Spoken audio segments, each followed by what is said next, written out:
వచ్చుతుండగా మనం అందరూ కూడా మరి అయ్యగారికి చెప్పలతో వారిని ఆహ్వానిద్దాము. ఈ సమయంలో అందరూ చెప్పలు కొడతాం గట్టిగా ఈ సమయంలో. అలాగే మన మధ్యలోనికి బిషప్ గారు కూడా వచ్చేసారు. వారు కూడా వారి సీట్లో యాసంగా ఉంటారు. దయచేసి వారికి ఎలిషా గారు కొంత చాయిస్ ఏర్పాటు చేయండి అయ్యగారికి. మరి ఈ సమయంలో మనం అందరం కూడా కూర్చుందాము. దయచేసి కూర్చుందాము. పిల్లలైన వారు మరి కొద్దిగా ఎదురుకొస్తే మన పిల్లలే అలర్ట్ చేయకండి అమ్మా, అలర్ట్ చేయకండి.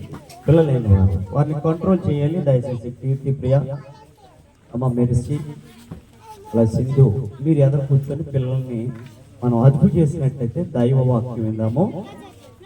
మా రెండు నిలబడిపోయారు. దయచేసి నాన్న లోపల చైర్స్ ఉంటాయి. నితిన్ చైర్ చూడు, ఎంత నిలబడిపోయారు. మీ అన్నయ్య నిలబడిపోయి చూడు. లోపల చైర్స్ ఉంటాయి. మా చిన్న చైర్స్ ఉన్నది ఇచ్చాను, చైర్స్ ఉన్నది ఇచ్చేయండి. వెనకాల నిలబడిపోయారు. దయచేసి కొద్దిగా మరి నిలబడిపోయారు. పిల్లలైన వారు ఎదురుకొచ్చి కూర్చోవాలని ప్రభు పేరిట నేను మనవి చేస్తూ ఉన్నాను. మరి అయ్యగారికి నేరుగా దేవుని యొక్క వర్తమానాన్ని వారికి ఇచ్చేద్దాము. మరి లాస్ట్ ఇయర్ ఇదే రోజుని ఇదే తారీఖుని అయ్యగారు కూడా మన మధ్యలో ఉన్నారు. అదే రీతిగా మరి మన మధ్యలో ఈ సమయంలో హైదరాబాద్ నుంచి సునీల్ దత్ అయ్యగారు మన మధ్యలోనికి వచ్చారు. మరి ప్రభు వాక్యాన్ని వారు ప్రకటిస్తున్నారు. మరి అందరూ కూడా చెప్పలు కొడదాము. ఈ సమయాన్ని వారికి ఇచ్చేస్తున్నాము.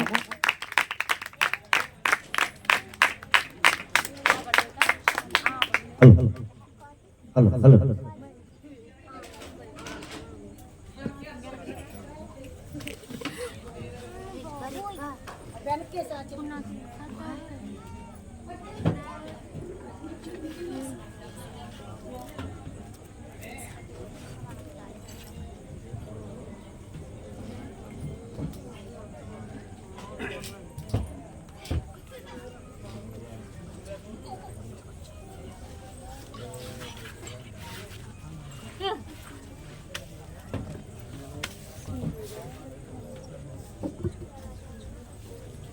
ప్రార్థించుకుందాం. దయచేసి అందరూ ప్రార్థన లేఖించండి. అటు ఇటు చూడకండి. దేవుని సన్నిధిలో వేడు కన్మైన తండ్రి వందనాలు, స్తుతులు, స్తోత్రాలు ప్రభావ. సాయంకాల సమయంలో ఈ స్థలంలో మీ బిడ్డలతో చేరి మిమ్మల్ని స్తుతించి కనపరిచి ఆరాధించి ప్రభావ మీరు ఇచ్చిన శ్రేష్టమైన సమయాన్ని బట్టి మిమ్మల్ని స్తుతిస్తూ కనపరుస్తున్నాం. చేత బిడ్డలందరినీ రాబోతున్న వారిని ఇంకో ప్రభావ వాక్యం వినబోతున్న బిడ్డలందరినీ రేపు జ్ఞాపకం చేసుకోమని వేడుకుంటున్నాం. ఉన్న దైవజనులందరినీ ప్రభావ మీరు చేర్చినందుకు ఇంకో సంఘ కాపరిని వారి కుటుంబాన్ని కూడా మీ సమర్పించబడుతూ మీరు చేసిన మేళ్ళని బట్టి మిమ్మల్ని సూచిస్తూ కనపరుస్తున్నాం. అల్పను దాసుని నన్ను మీ సిరి చోట్ల మరుగుపరిచి మాతో మాట్లాడమని మా అందరి హృదయ దానములను మీ కప్పు తిప్పమని ప్రభు క్రీస్తు పరిశుద్ధ నామమున అడిగి వేడుకొని పొందుతున్నాం. ఆమేన్.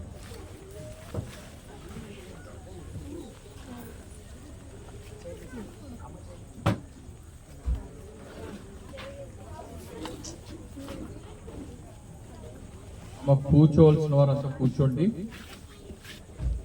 అక్కడి వరకు వినపడుతుందా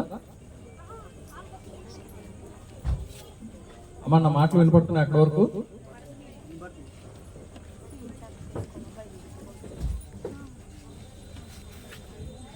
ప్రభు నామంలో ఇక్కడ చేరవచ్చిన మీ అందరికీ వందనాలు. మరి ఇక్కడ ఉన్న దేవజనులందరూ కూడా నా వందనాలు తెలియజేస్తున్నాను. వాక్యంలోకి వెళ్ళబోయే ముందు ఒక మా చిన్నప్పుడు మేము నేర్చుకున్న కథ చెప్పాలని ఆశపడుతున్నాం. పిల్లలందరూ పెద్దలు కూడా వినాలి.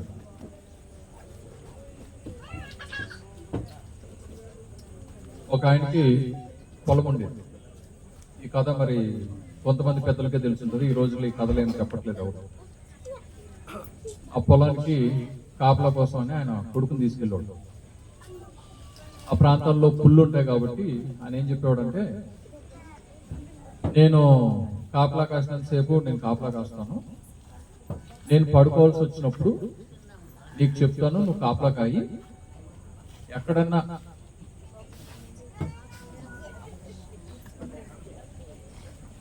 ఏదన్నా పులి శబ్దం వినపడితే, గాండించిన శబ్దం, నాకు వెంటనే నన్ను లేపు, నేను పడుకొని ఉంటాను అని చెప్పావు. సరే అని కాపలాకి ఇద్దరు వెళ్ళేవారు. మంచి మీద ఎక్కి కాపలా కాసినంతసేపు కాసి వాళ్ళ నాన్న పడుకునేవాడు, కొడుకు కాపలా కాస్తుండేవాడు. ఆడు అలాగా 1-2 రోజులు అయిన తర్వాత వాడికి డౌట్ వచ్చింది. అవును, నేను కాపలా కాస్తున్నాను, ఒకవేళ నిజంగా పులి వస్తే, పులి వచ్చిందని అర్థం మా నాన్న లేస్తాడా లేదా, ఎందుకు వాళ్ళ నాన్న నిద్రపోతున్నాడు కదా.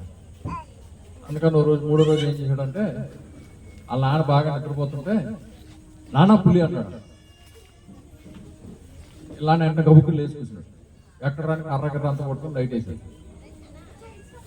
ఒక కాసేపు ఆడవాడు చూసి, లేదు నువ్వు నిజంగా లేస్తావు లేదా అని ఉత్తినే చెప్పాను. ఎవరు? కొడుకు. సరేలే, కొడుకు టెస్ట్ చేశాడు కదా అని పడుకున్నాడు. మళ్ళీ నెక్స్ట్ డే మళ్ళీ కాపలాకి వచ్చాడు. మళ్ళీ వచ్చిన తర్వాత మళ్ళీ బాగా నిద్రపోయిన తర్వాత వాళ్ళ నాన్న కాపలా కాసేసి కొడుకు అంత వచ్చి కొడుకు చూసి, మళ్ళీ నేను అన్నాం కదా ఈ రోజు లేస్తాడో లేదో పరీక్షిద్దాం అని చెప్పి నానా పులి అన్నాడు. ఇలా మళ్ళీ గబుక్కులు లేచాడు. లేచి ఎక్కడ పులి అంటే, ఇదిగో కదా సౌండ్ వచ్చింది. ఈయనంతా ఎత్తికాడు లైట్ వేసి. ఏం లేదు. అప్పుడు నవ్వుతూ చెప్పాడు, అక్కడ ఈ రోజు లేస్తావు లేదో అని చెప్పాను. అప్పుడు చిన్నగా మందలిచ్చాడు వాళ్ళ నాన్న. ఒరే నువ్వు అలాగా అనకూడదు, నిజంగా పులి వస్తే ఏం చేస్తావు అని. సరే మళ్ళీ 3వ రోజు మళ్ళీ రాత్రి కాపలా మళ్ళీ సేమ్ తంతం. ఈసారి వాళ్ళ నాన్న కోపం వచ్చింది. ఒరే నువ్వు ప్రతిరోజు ఇలా అంటున్నావు, నిజంగా పులి వచ్చినప్పుడు నేను లేకపోతే ఏం చేస్తావు అంటావు అంటే, అప్పుడు చూద్దాం లేదు. ఎవరు? కొడుకు. ఇలాగ 1-10 రోజులు అయింది. రోజు ఇదే అనడం, ఈయనేమో లెగడం, ఎతకడం, పులి రాదు, సౌండ్ ఉండదు, ఏముండదు.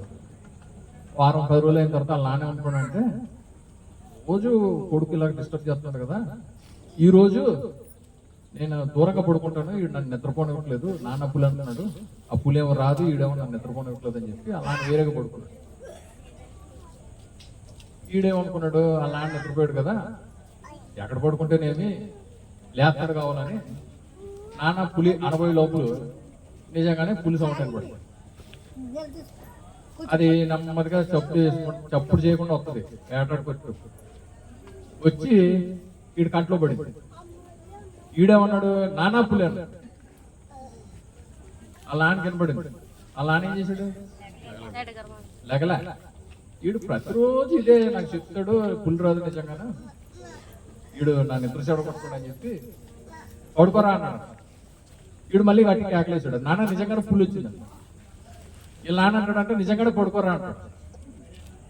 ఇదంతా ఇది కాసేపు అయిన తర్వాత కొడుకు సౌండ్ వినపడాల. వీడు పడుకున్నాలే అంటాడు. వాళ్ళ నాన్న పొద్దున్న లేచి చేసి చూస్తే నిజంగానే కొడుకు లేడు, అని పట్టుకుపోయింది. చెప్పింది అర్థమైందా? ఏమర్థమని చెప్పాలి పిల్లలు? ఈ కథ పేరే నాన్న పులి. మాకు చిన్నప్పుడు నేర్పారు. ఎందుకు చెప్పారంటే వాళ్ళు వేరే ఉద్దేశంతో చెప్తారు. ఎప్పుడు ఒక విషయాన్ని లేని విషయాన్ని ఉన్నదిగా చెప్తూ ఉంటే ఆ విషయాన్ని వింటున్న వాళ్ళు కానీ దానికి సంబంధించిన వాళ్ళు కానీ నమ్మరు అనే ఉద్దేశంతో చెప్తారు. ఆ కథ నాకు సాయంత్రం వాక్యం కోసం సిద్ధపడతా ఉంటే నాకు మళ్ళీ గుర్తొచ్చింది నాన్న పులి కథ. నాకేమనిపించిందంటే, ఈ కథలో తండ్రి కొడుకుల పాత్ర ఉంది కదా, పులి ఉంది. ఈ తండ్రి కొడుకుల పాత్రని విశ్వాసంలోకి తీసుకొస్తే పిల్లలకి చిన్నప్పటి నుంచి తల్లిదండ్రులు చెప్తూ ఉంటాం దేవుడి గురించి చాలా చోట్ల పిల్లలు వింటూ ఉంటాం. వాళ్ళకి ఏంటి, పిల్లలు కదా, వాళ్ళకి కొన్నిసార్లు అనుమానాలు వస్తాయి, కొన్నిసార్లు పనికిమాలిన ఆలోచనలు వస్తాయి. వాళ్ళు ఏంటి, నిజంగా దేవుడు ఉన్నాడో లేదనుకుంటాం. దేవుడి గురించి చెప్పినప్పుడు దేవుడి గురించి నమ్మరు. దేవుడిని నమ్ముకోమని చెప్పినప్పుడు నమ్ముకోవాల్సిన పరిస్థితులు వాళ్ళకి ఇంకా ఎదురయ్యిండవు కాబట్టి, లేదా వాళ్ళ వయసును బట్టి వాళ్ళ ఆలోచనలు బట్టి నమ్మరు. ఇక్కడ వరకు అంత బాగానే ఉంటుంది. నిజంగా పులి వస్తే, నిజంగా శోధన వస్తే, అప్పుడు అంతవరకు నాన్న అమ్మ పెద్దలు వీళ్ళందరూ చెప్పిందంతా శోధనకు లోనవడం, శోధనకు గురి కావడం, సాతానికి బలి కావడం. గమనించండి, దేవుడు చాలా మంది ద్వారా, కాపర్ల ద్వారా, పెద్దల ద్వారా, తల్లిదండ్రుల ద్వారా అనేక సార్లు హెచ్చరిస్తుంటారు. కానీ వినరు.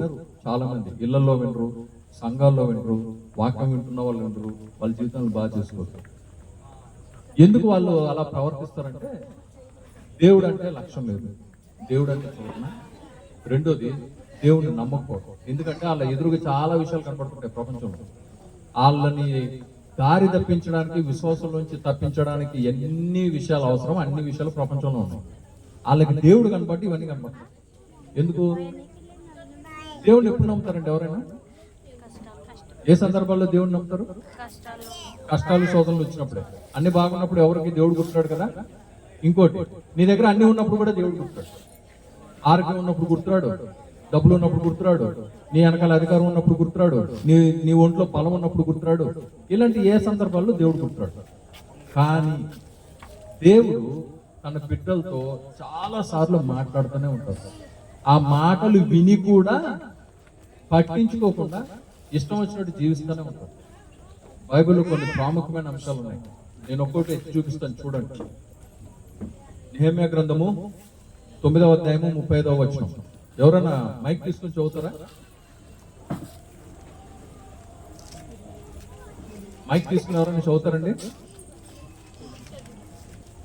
ఎక్కడ పేరు పాస్టర్ గారు? అమ్మ ఒక మైక్ ఇవ్వండి ఎవరికైనా చదవగలిగే వాళ్ళు.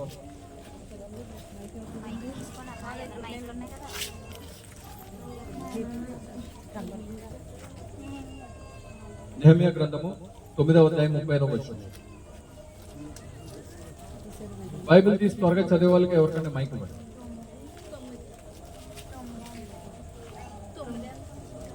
తొమ్మిదవ అధ్యాయము 35వ వచనం. నెహెమ్యా గ్రంథము 9వ అధ్యాయము 35వ వచనం.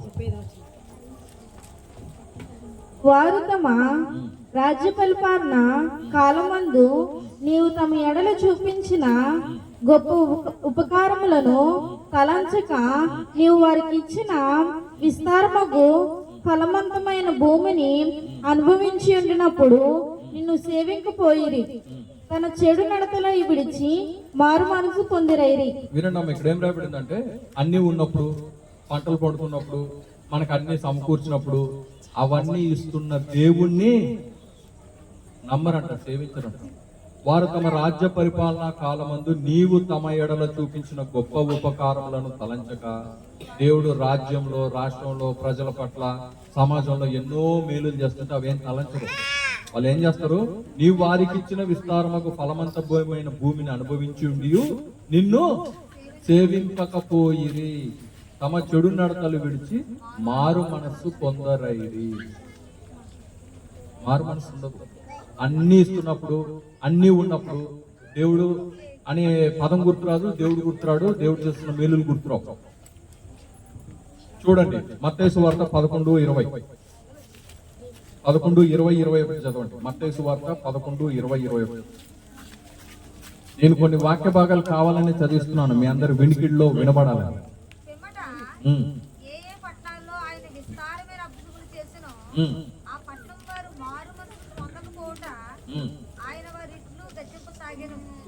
అయ్యో కొరజీన, అయ్యో బెతసియా, ఈ మధ్యన చేయబడిన అద్భుతములు సీదోను పట్టణంలో చేయబడిన ఎడల ఆ పట్టణం వారు పూర్వం గోధుమ పంట పెట్టుకొని బూడిద వేసుకొని మారు మనసు పొంది ఉందురు.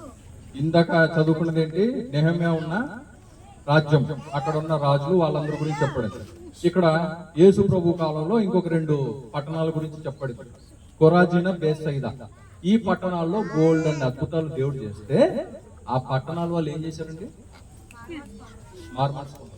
చూడండి, అన్ని దేవుడు రాజ్యంలో, సమాజంలో మనుషులకు అన్ని సమకూరుస్తుంటే దేవుడు గుర్తురాలే. అద్భుతాలు చేస్తుంటే మనుషులకి దేవుడి గుర్తురాడు. ఇంకొక వాక్యభాగం చదవండి. ఎబ్రీయులకు రాసిన పత్రిక 12వ అధ్యాయము 17వ వచనం. ఎబ్రీయులకు రాసిన పత్రిక 12వ అధ్యాయము 17వ వచనం.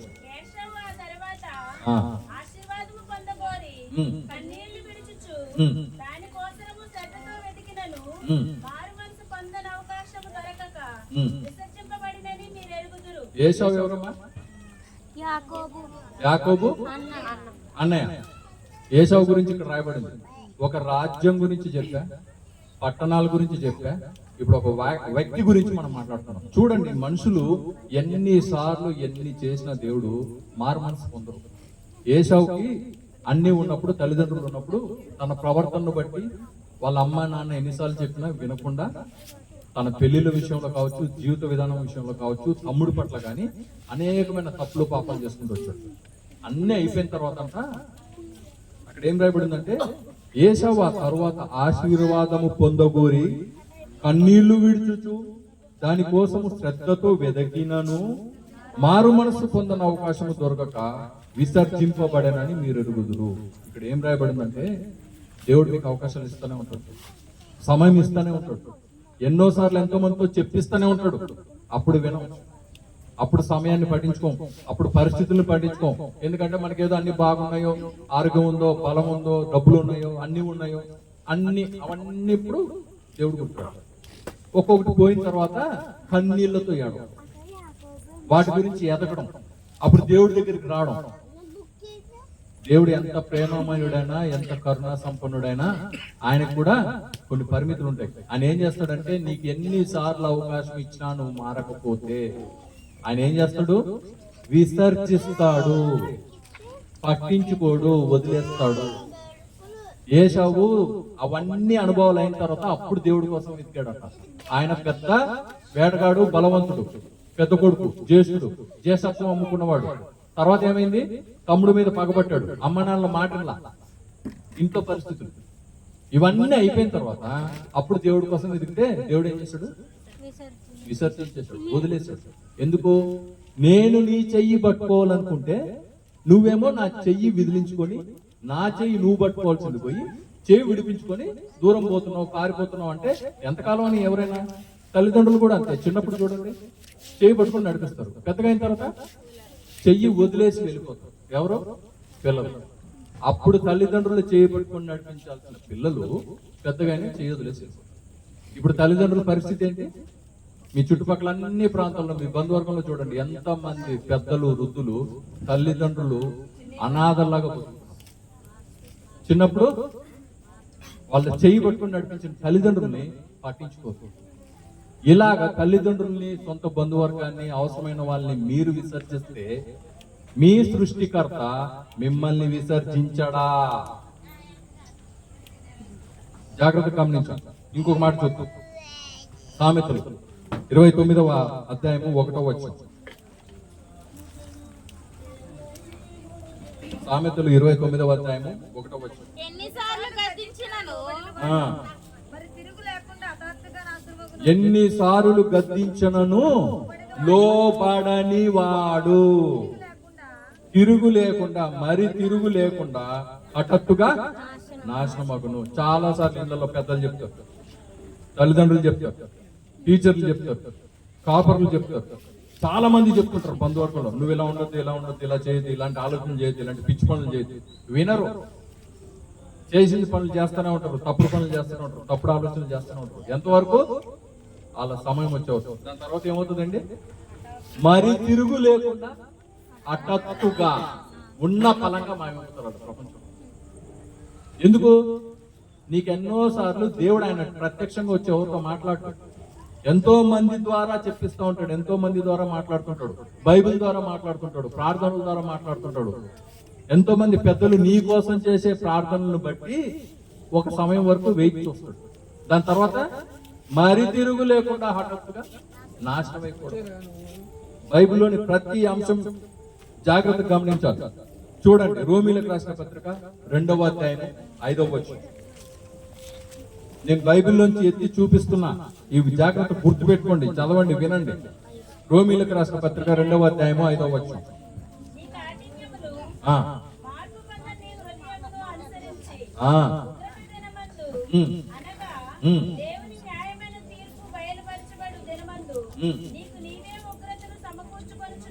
గమనించండి, ప్రతి వ్యక్తికి, ప్రతి విశ్వాసికి, అన్యుడికి, అందరికి సంబంధించిన మాట.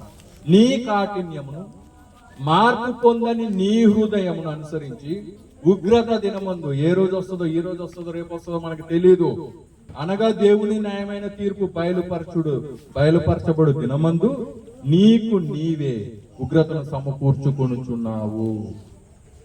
ఏం రాయబడిందమ్మా? దేవుని రెండో రాకడ ఎప్పుడో తెలియదు, ప్రభు రెండో రాకడ ఎప్పుడో తెలియదు. అన్ని బాగున్నాయి కదా అనుకుంటున్నారు. తెలంగాణలో వరదలు అనేవి తెలియవు. ఇప్పుడు ఏమైనాయి? ఎక్కడ చూస్తే అక్కడ వరదలు, కార్లు కొట్టుకుపోతాయి. తెలంగాణ వాళ్ళకి వరదలు అంటే తెలియదు. ఇప్పుడైతే ఎక్కడ పడితే అక్కడ కొండ చీరలు, నదులు పొంగి, డ్యాములు పగిలిపోయి ఏవో అవుతుంది. ఆ ప్రాంతాల్లో వాళ్ళు, ప్రపంచము, దేశాలందరూ చూస్తున్నారు. ఎందుకు ఇక్కడ ప్రతి దేశంలో, ప్రతి రాష్ట్రంలో, ప్రతి ప్రాంతంలో ఎలాగవుతున్నాయి? దేన్ని బట్టి? ప్రజల పాపమును, ప్రజల్లో మార్పు లేకపోవడానికి బట్టి, ప్రజల్లో దేవుని భయం లేకపోవడానికి బట్టి, ప్రజలు తప్పుడు జీవిత విధానాల వాటిని అన్నిటిని బట్టి మార్పు లేదు. దేవుడు మారడానికి ఎన్నో అవకాశాలు ఇస్తుంటాడు మనుషులకి, ప్రాంతాలకి, అధికారులకి, రాజులకు, అందరికి ఇస్తుంటాడు. కొంతమంది మారరు, కొంతమంది మారినా ఆ మార్గంలో ఉండి చేయాల్సిన పనులు చేయరు. వీటన్నిటిని బట్టి దేవుడు ఉగ్రత వస్తానే ఉంటది. ఎంతో మంది చనిపోతున్నారు, ఎంతో మంది కనీసం అయితే అలా చిరునామా కూడా లేకుండా పోయారు. ఎందుకు? దేవుని ఉగ్రత గురై. చూడండి ఇంకా బైబిల్ ఏం రాయబడిందో. ఎందుకు మారు మనసు జీవిస్తుంటారో ఏమవుతుంటుందో ఇప్పటి వరకు చూసాం. మారు మనసు ఎందుకు పొందాలో కూడా చూడండి. ఒక్కొక్కటి చదివి వినిపిస్తాం. మత్తయి సువార్త 3వ అధ్యాయము 2వ వచనం. మత్తయి సువార్త 3వ అధ్యాయము 2వ వచనం. పరలోక రాజ్యము సమీపించి ఉన్నది.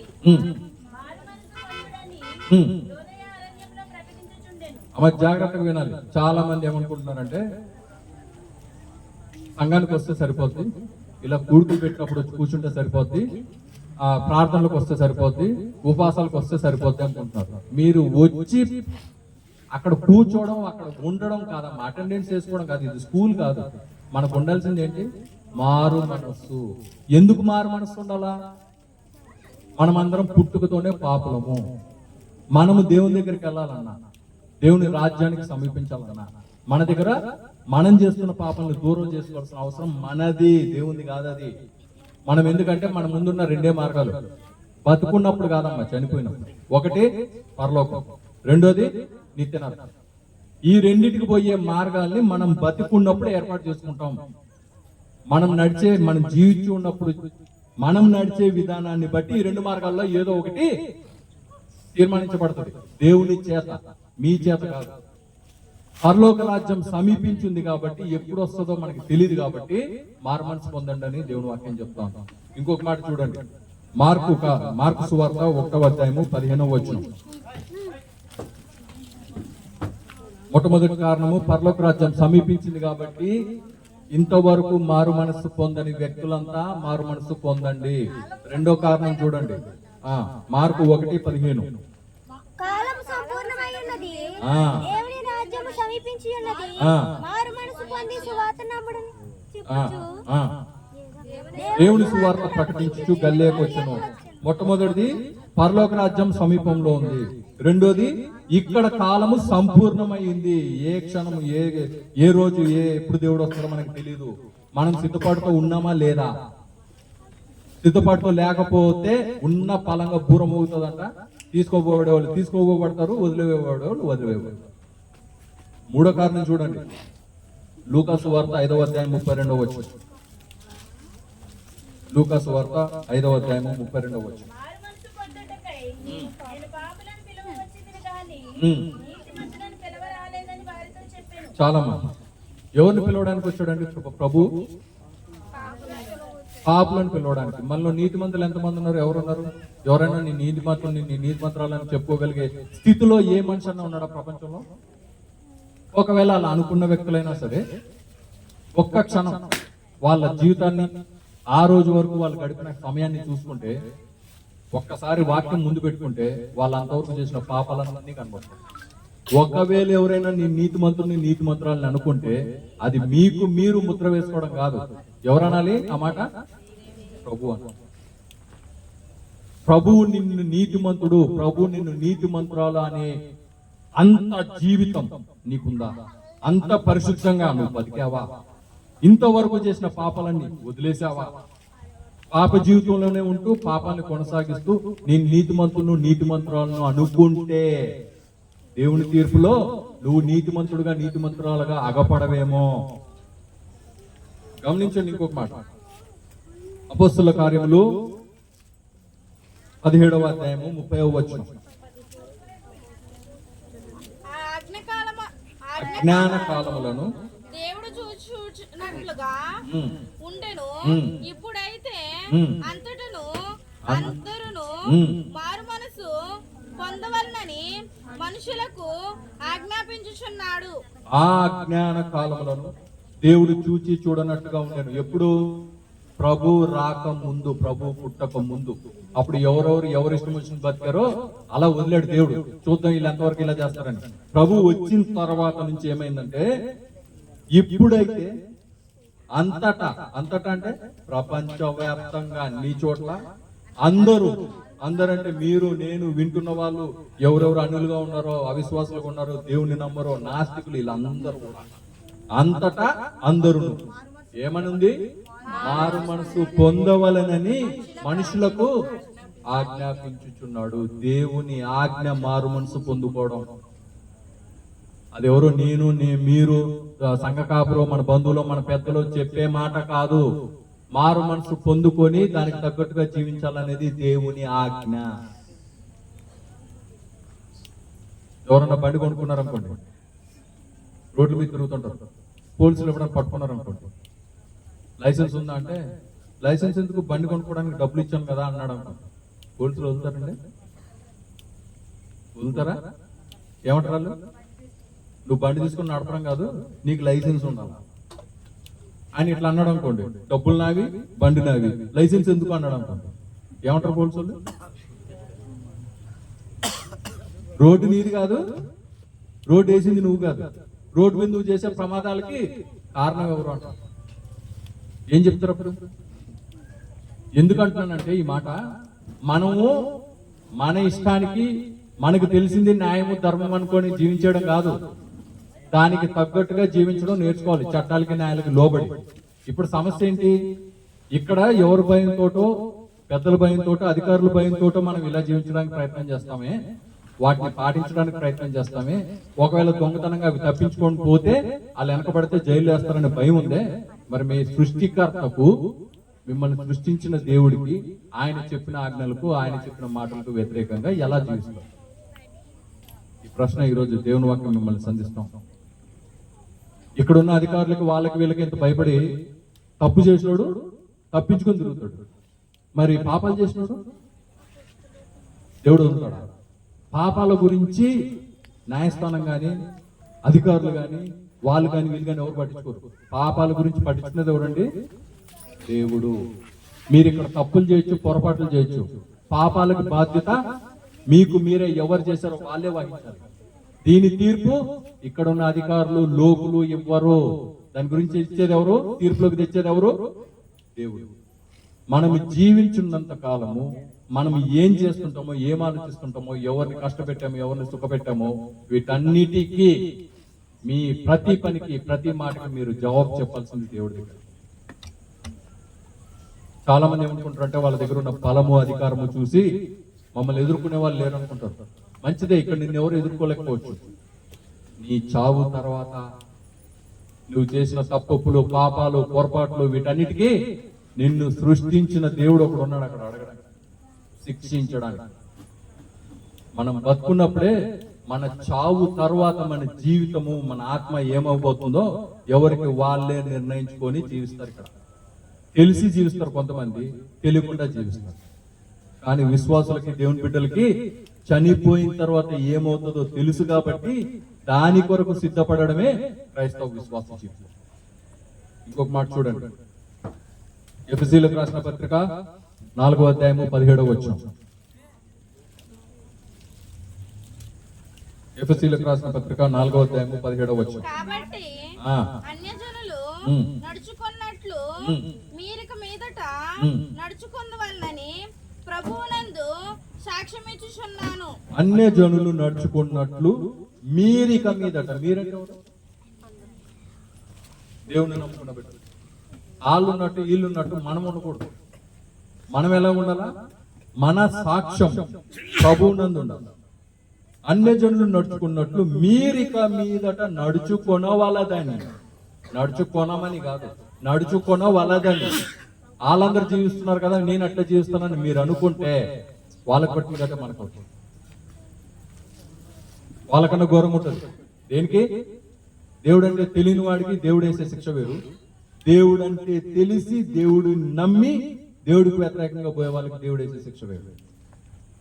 ఆ శిక్షల గురించి మీరు నేను భయపడతాం, ఆ శిక్షలకి లోబడతామని ఆ భయంతో మన జీవితాన్ని ఇప్పుడే సరిదిద్దుకోవాలా. మన ఇష్టం వచ్చినట్టు బతుకుతా ఉంటే కుదరదు. దాని తర్వాత ఎఫెసీయులకు రాసిన దాని కిందే 18వ వచనం చదవం, 4వ అధ్యాయం 18వ వచనం. వారైతే అంధకారమైన మనసు గలవారే, జాగ్రత్తగా వినండి, తమ హృదయము కాఠిన్యము వలన తమలోనున్న అజ్ఞానము చేత దేవుని వల్ల కలుగు జీవములో నుండి వేరుపరచబడిన వారే తమ మనసునకు కలిగిన వ్యర్థత అనుసరించి నడుచుకొనిచున్నారు. ఎంత క్లియర్ గా రాయబడింది చూడండి దేవుని వాక్యంలో. వారైతే, ఎవరైతే దేవుని బిడ్డలు కారో, దేవుని నమ్మరో వాళ్ళందరికీ ఏం రాయబడిందండి? అంధకారమైన మనసు గలవారు. వాళ్ళ జీవితంలో గాని హృదయంలో గాని వెలుగు లేదు, వెలుగు ఉదయించలేదు. వెలుగున్న వాళ్ళ అంధకారం, ఆ చీకటి ఆ వెలుగుని అణిచివేస్తుంది. ఆ వెలుగుని వాళ్ళు స్వీకరించడానికి సిద్ధంగా లేరు. దాని తర్వాత ఏం రాయబడింది? వాళ్ళ హృదయంలో కాఠిన్యముంది, కఠినత్వము. ఏదన్నా చెప్తే మార్చుకోరు.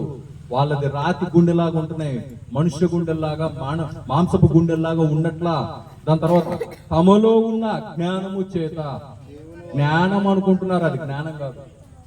యేసుక్రీస్తు ప్రభువును ఎరుగుటయే సత్యము నిత్య జీవం. చాలా మందికి తెలుసు కానీ ఒప్పుకోరు, యాక్సెప్ట్ చేయడానికి సిద్ధంగా లేరు. చూడండి, అజ్ఞానము చేత దేవుని వల్ల కలుగు జీవములో నుండి, ఆ పదం గుర్తుపెట్టుకోండి, మనము జతపరచబడిన వారం. దేనికి? దేవునిలో నుండి వచ్చే జీవానికి, దేవుని జీవానికి. వారు వేరుపరచబడిన వారు. అక్కడ ఉన్న మాటే చెప్తున్నా, నా సొంత మాటలు కావు. దేవుని నమ్మిన బిడ్డలు దేవుని జీవానికి జతపరచబడిన వారు. దేవుని నమ్మని వారు దేవుని జీవానికి, జీవం నుంచి వేరుపరచబడిన వారు. దాని తర్వాత ఏముంది? తమ మనస్సులకు కలిగిన వ్యర్థత అనుసరించి నడుచుకొనుచున్నారు. వాళ్ళందరూ ఎట్లా బతుకుతున్నారు, ఎవరెవరు ఎట్లా బతుకుతున్నారు అంత క్లియర్ గా రాయబడింది. ఇప్పుడు సమస్య ఎక్కడ వచ్చిందంటే, మనం దేవుని నమ్మి ఆ వ్యర్థ క్రియలు చేస్తున్నామా, ఆ వ్యర్థ క్రియల మీద సపోర్ట్ చేస్తున్నామా, ఆ వ్యర్థ క్రియల్లో పాలు భాగస్లు అవుతున్నామా, వాళ్ళు పిలిచారని చెప్పి మనం వెళ్తున్నామా, వాళ్ళు చేయమన్నారని చెప్పి ఆచారంలో పాలు పంపులు పొందుతున్నామా?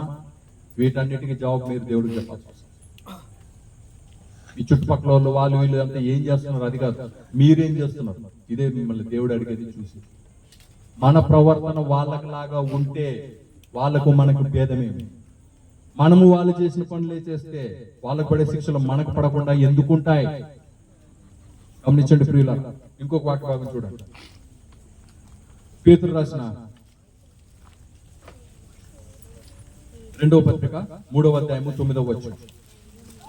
పేతురు రాసిన 2వ పత్రిక 3వ అధ్యాయము 9వ వచనం. ఎంచుకొనున్నట్లు ప్రభు తన వాగ్దానమును గూర్చి ఆలస్యం చేయువాడు కాడు గాని ఎవడును నశింపవలెనని నిశ్చయింపక. ఆ పదాలు గమనించండి, ఎవడును నశింపవలెనని ఇచ్చయింపక, అందరూ మారు మనసు పొందవలని కోరుచు, మీ ఎడల, మన ఎడల, అందరి ఎడల దీర్ఘశాంతం గలవాడు. చాలా మంది అంటుంటారు, రెండవ రాకడ గురించి, ప్రభు గురించి చెప్తే, ఎప్పుడు వస్తాడు మీ ప్రభు? నాకు తెలియదు, మీకు తెలియదు, ఎవరికి తెలియదు. ఎందుకు అని? ఎలా వస్తాడు? దొంగ వచ్చినట్టు వస్తాడు, ఎవరికి తెలియకుండా వస్తాడు. ఆ సమయంలో ఎవరెవరు సిద్ధంగా ఉన్నారో వాళ్ళు వస్తారు. ఆ సమయంలో ఎవరెవరైతే దొరికిపోతారో వాళ్ళు కొత్తపడతారు, అనగదొక్కబడతారు, నరకానికి. సమస్య ఇక్కడ ఏంటంటే, మనకి తెలిసి మనం సిద్ధంగా ఉంటాం. అందరిలాగా మనం జీవితం వాళ్ళ ఆలోచనలు, వాళ్ళ ఆచారాల ప్రకారం వీళ్ళు అనుకుంటారు, వాళ్ళు అనుకుంటారు అని చెప్పి నడిపిస్తూ ఉంటాం. సమస్య ఎక్కడ వస్తుంది? ఏవైతే చేయొద్దన్నాడో అవి చేస్తాం. ఆయన చెప్పిన ఆజ్ఞల ప్రకారం నడవం.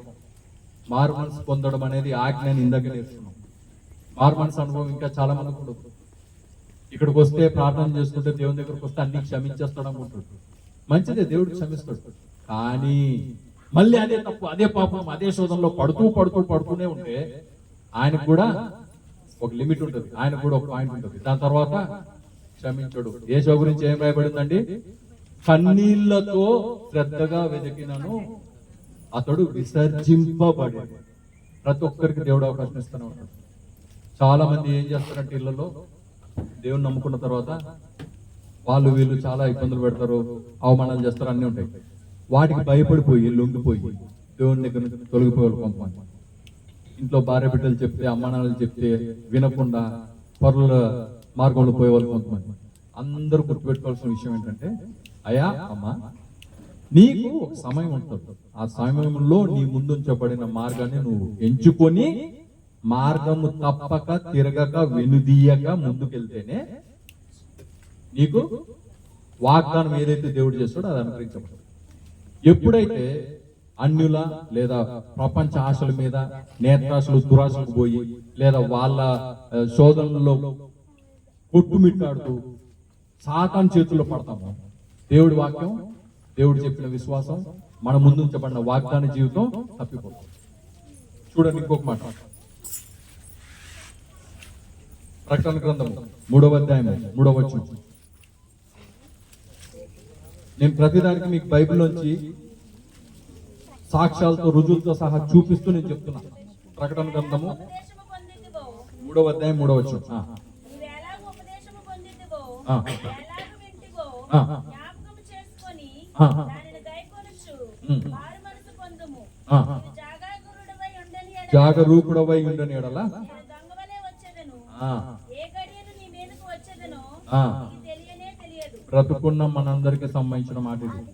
నువ్వు నేను మనందరం ఎలాగ ఉపదేశం పొందామో, ఎలాగ దేవుని వాక్యం విన్నామో, ఎలాగ హెచ్చరింపబడ్డామో, ఎలాగ ఆజ్ఞాపించబడ్డామో, ఏవైతే చేయొద్దన్నారో, ఏవైతే చేస్తున్నామో వీటన్నిటికి సంబంధించి మనకి ఎప్పటికప్పుడు దైవజనులు, పెద్దలు, తల్లిదండ్రులు ఎంతోమంది చెప్తూ ఉంటారు.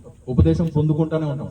పొందుకున్న తర్వాత ఎలాగ విన్నామో జ్ఞాపకం చేసుకుని దానిని గైకొనుచు, దాన్ని విని వదిలేసే వాళ్ళకి కాదు, విని ఆచరించకుండా ఉండే వాళ్ళకి కాదు, విని ఆచరిస్తూ ఏమనుంది, మారు మనస్సు పొందుము. దేవుని వాక్యం చాలా మంది అంటారు, భయం ఉంటుంది. మారు మనసు ఉండదు. మారు మనసు అంటే ఏంటమ్మా? మనసు మార్చుకోవడమా? ఏంటి మారు మనసు అంటే? మనసు మార్చుకోవడం మారు మనసు కాదమ్మా. మనసు ఎప్పుడు మారుతూనే ఉంటుంది, అది కాదు మారు మనసు అంటే. మారు మనసు అంటే ఒక్కసారి మారిన తర్వాత ఇంతకు ముందు నువ్వు చేసిన పనులు, పాపపు జీవితం, పాపపు పనులు, పాపపు మాటలు, పాపపు ఆలోచనలు, ఇవన్నీ ఎప్పటికీ వదిలేయడమే మారు. ఈ రోజు ఏదో అయింది, ఆరోగ్యం బాగాలేదు, దేవుడి దగ్గరకు వచ్చేది, వేడుకున్నది, ప్రభా నాకు ఆరోగ్యం ఉంటే నేను మళ్ళీ ఇట్లా చేయను. ఆరోగ్యం ఇస్తాడు దేవుడు, మళ్ళీ వెళ్ళి మళ్ళీ అదే తాగుబోతులు చూడండి, తాగుతారు, ఏదో అయింది, ఇప్పుడు ఏం చేస్తారు, ప్రభా నేను తాగను, నాకు ఆరోగ్యం ఇవ్వు, మంచిది, దేవుడు ఆరోగ్యం ఇస్తాడు. తర్వాత ఏమవుద్ది, మళ్ళీ ఎవడో పక్కన ఆడో వీడో ఎవడో పిలుస్తాడు, మళ్ళీ వెళ్తాడు. ఇప్పుడు మారు మనసు అంటారు దాన్ని. అది మారు మనసు కాదు. నువ్వు ఏదైతే పాప జీవితంలో ఉన్నావో దాని నుంచి బయటికి ఎప్పటికీ వచ్చేయడమే మారు మనసు. నువ్వు ఏ ఆలోచనలో ఉన్నావు, పనికిమాల ఆలోచన చేస్తున్నావు, పాపపు ఆలోచన చేస్తున్నావు, అవి ఎప్పటికీ చేయకుండా ఉండడం మారు మనసు. మనం ఏ అయితే పాపాలు ఉన్నామో, జారత్వము, అబద్ధాలు, వేషగమనాలు, ప్రతిది పెద్ద లిస్ట్ ఉంటుంది బైబిల్లో, ఇవన్నీ చేస్తున్నారో వీటి నుంచి ఎప్పటికీ బయటకు వచ్చేయడమే, అవి తిరిగి చేయకుండా ఉండడమే మాత్రం. అంతేగాని ఏదో జరిగిందని అప్పటికప్పుడు మానేసి మళ్ళీ మొదలు పెట్టామనుకోండి, అది మారు మనస్సు అనుభవం కాదు. మారు మనస్సు అంటే అప్పటికప్పుడు మనసు మార్చుకోవడం అనుకుంటున్నారేమో, కాదు. మీరు చేసిన తప్పుని, పాపాన్ని, పొరపాటుని మళ్ళీ చేయకుండా ఉండడం మాత్రం. దేవుడి గురించి తెలిసిన తర్వాత దేవుడికి వ్యతిరేకమైన మాటలు మాట్లాడడం, దేవుడికి వ్యతిరేకమైన పనులు చేయడం, విశ్వాస జీవితానికి భంగం కలిగించే ఆలోచనలు, పనులు, క్రియలు చేయడం, ఇదంతా మారు మనస్సు అనుభవం కాదు. చాలా మంది బూతులు మాట్లాడుతుంటారు, ఎన్నిసార్లు చెప్పినా ఏంటో ఆ బూతుల వల్ల గొడవలు, దెబ్బలాట్లు అన్నీ అవుతూ ఉంటాయి. వాళ్ళకి ఎంతో నష్టం జరుగుతుంటుంది. వాళ్ళంటే ఇష్టపడరు జనాలు, వాళ్ళకి తెలుసు అది తప్పు, పాపం అని. దాని నుంచి మార్చుకో, బూతులు మాట్లాడటం మానేయండి. దొంగతనాలు, అబద్ధాలు చెప్పే అలవాటు చాలా మంది ఉంటారు. తెలుసు వాళ్ళకి అది పాపం అని. అవసరం కొద్దో, దేని కొద్దో, పక్కన ఉన్నాడు వాడు వీడు ఎవడో చేశాడనో, చేయమన్నాడనో చేస్తుంటారు. తెలుసు వాళ్ళకి అది పాపం అని. దాని నుంచి మార్చుకో. దేవుడు ఎంతో అవకాశాలు ఇస్తాడు, ఎన్నో అవకాశాలు ఇస్తాడు మారడానికి, మార్చుకోవడానికి. అవన్నీ తృణీకరిస్తాడు. ఒక్క సందర్భం వస్తుంది, ఆ సందర్భంలో దేవుడు ఇంకా తన చెయ్యి విసర్జిస్తాడు. అప్పుడు అయిపోయింది. ఇంతవరకు ఎంతో మంది చెప్తారు, పట్టుబడినప్పుడు పెద్దలు చెప్తారు, పోలీసులు చెప్తారు, ఆ బాధితులు అందరూ చెప్తుంటారు. మారదు.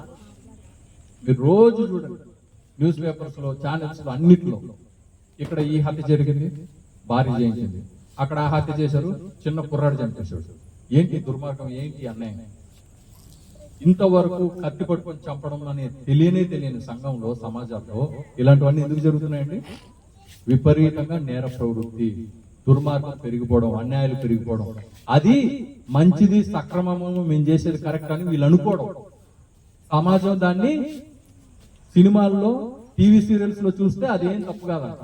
నిజంగా జరిగితే మాత్రం గోలగోల చేస్తారు ప్రజలు. ఏమని? చిన్నపిల్లలు ఎలా చేశారు, భార్య ఎలా చేసింది, భర్త ఎలా చేశాడు. మరి టీవీ సీరియల్స్ లో, సినిమాల్లో చూపిస్తుంటే దాన్ని అంతా ఎందుకు యాక్సెప్ట్ చేస్తారు? దాన్ని ఎందుకు పెద్ద పెద్ద హిట్లు చేస్తారు? అంటే నీకు చూపించేదేమో నిజంగా జరిగితే తట్టుకోలేవు, చూపిస్తే మాత్రం ఓకేనా?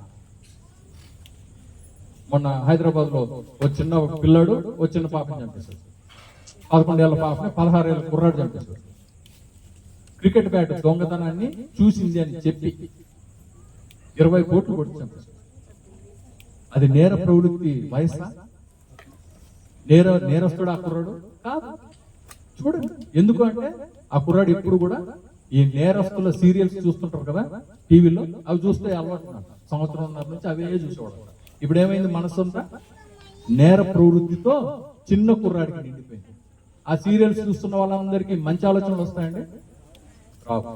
ఆ సీరియల్స్ చూస్తున్న వాళ్ళందరూ ఆలోచనలు ఎట్లుంటాయి? నేరం చేసి ఎట్లా తప్పించుకోవాలా, నేరం చేయాలంటే ఎలా ప్లాన్ చేయాలా, ఏం నేర్పిస్తారు వీటన్నిటిని బట్టి ప్రజలకి? అవి జరిగినప్పుడు ఏడవనే కానీ ఇప్పుడు ఆ పాప ప్రాణం ఎవరు తీసుకొచ్చిస్తారు? ఇప్పుడు ఆ పిల్లాడికి శిక్ష వేస్తారా? చిన్న కుర్రాడు శిక్షించరు, అని ఎక్కడో జ్యూవెనల్ హోమ్ లో పెడతారు. దాని తర్వాత ఏంటి పరిస్థితి? వాడిని మళ్ళీ వదిలేస్తారు. ఎందుకు? శిక్ష లేదండి. 18 సంవత్సరాలు వచ్చే వరకు పిల్లల్ని శిక్షించరు, వాళ్ళు మైనర్లు అంటారు. మరి చట్టము శిక్షించదు, తల్లిదండ్రులు శిక్షించలే, సమాజము శిక్షించలే. వాడు ఇప్పుడు ఏమవుతాడు రానున్న రోజుల్లో? ఇంకా పెద్ద నేరస్తుడు. గమనించండి, మీరు మీ పిల్లల్ని ఎలా పెంచుతున్నారు, వాళ్ళు ఏం చేస్తున్నారు. మీరు ఎంత మార్పు చేయాలని చూసినా కొన్నిసార్లు మారకపోవచ్చు. అయ్యా, ప్రతి విషయంలో అమ్మ నేను మళ్ళీ చెప్తున్నాను, ప్రార్థించండి. మీ కుటుంబాల గురించి ప్రార్థించండి, మీ పిల్లల గురించి ప్రార్థించండి, మీ చుట్టుపక్కల ఉన్న వాళ్ళందరి గురించి ప్రార్థించండి, అందరి కొరకు ప్రార్థించండి. ఎందుకు తెలుసా? ఇప్పుడు ఎవరికో ఎక్కడో ఏదో జరిగింది, రేపొద్దున అదే మన ఇళ్లలో జరిగితే, మన కుటుంబాల్లో జరిగితే, మన సంఘాల్లో జరిగితే ఎలా ఉంటుంది? ఆ నేరాలు, ఘోరాలు, దుర్మార్గాలు మన దరికి రాకుండా ఉండాలంటే ప్రార్థన జీవితము, మెలకువ జీవితము మీరు కలిగి ఉండాల్సిందే. మీ పిల్లలు, మీ ఇంట్లో పెద్దలో ఎవరైనా మార్గం తప్పిపోతుంటే వాళ్ళని హెచ్చరించాల్సిందే. వాళ్ళని బట్టి మీ మీదకి, మీ ఇంటి మీదకి, మీ వీధుల్లోకి, మీ పట్టణాల్లోకి, మీ రాష్ట్రాల్లోకి, మీ దేశాల్లోకి పాపము, నేరము ఇవన్నీ హెచ్చరించకుండా లేదా విస్తరించకుండా ఉండాలంటే వీటన్నిటిని బట్టి మీరు ప్రార్థించాలి. ఇందాక వస్తుంటే మేము కార్లు అనుకుంటూ దైవజనులతో చెప్తున్నాం, ప్రపంచంలో జరిగే అన్ని తప్పులకి, పాపాలకి విశ్వాసులు కూడా ఒక కారణం. దేనికి? వాళ్ళు ప్రార్థన చేయకపోవడం. మీరు అన్ని విషయాల గురించి ప్రార్థించినట్లయితే దేవుడు మిమ్మల్ని బట్టి, మీ విశ్వాసాన్ని బట్టి, మీ ప్రార్థనను బట్టి వాటన్ని అవి మీ మీదకి రాకుండా. ఈ విషయాన్ని మర్చిపోతే చాలా మంది ఎక్కడో ఏదో జరిగింది, మనకేమి, అది మనకి జరగలేదు కదా. ఇది తప్పుడు ఆలోచన. విశ్వాసులకు ఇలా ఉండకూడదు. ఎక్కడ ఎవరికి ఏం జరిగినా ఇక్కడ ఏం రాయబడింది? అంతటను అందరూను మారు మనసు పొందాలని రాయబడింది. అది దేవుని ఆజ్ఞని మనం తెలుసుకున్నాం. మరి ఎంతో మంది మారు మనసు లేక ఈ నేరప్రవృత్తితో, దుర్మార్గంతో బతుకుతుంటే వాళ్ళ గురించి ప్రార్థన చేయాల్సిన అవసరం మీది, నాది, మనది కాదా? ప్రార్థన చేయకపోతే రేపొద్దున ఆ దుర్మార్గుల బారికి మనమే గురవుతామేమో, ఆ నేరస్తుల బారిన మన కుటుంబాలే పడతాయేమో. ఇలాంటి జ్ఞాపకం పెట్టుకుంటే అందరి కొరకు ఎందుకు ప్రార్థించమని దేవుడు చెప్పాడో ఆ విషయం అర్థం. చూడండి ఇంకొక వాక్యం.